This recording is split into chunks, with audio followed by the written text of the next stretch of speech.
又是那个小孩，每天晚上都吵。什么事？能不能管好你家小孩，一直敲地板，大晚上还让妈妈睡觉了？抱歉，他跟我说睡觉了，没想到这么不听话。这个熊孩子终于有人教导一下了。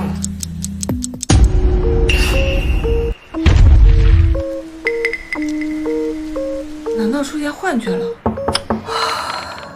昨夜你楼上一家人全部遇害，凶手是这个人，你见过吗？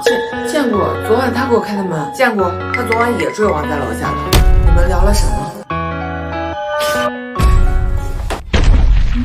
他家小孩一直敲地板，我嫌太吵，就上楼和他理论。原来那孩子不是在捣乱，是在……沈女士，跟我们走一趟吧。还好调查清楚了，要不然你就真被冤枉了。说来也是他们活该，谁让他们偷走多多，杀的是狗肉，报应。不听他们晦气，任务已经解决了，尾款。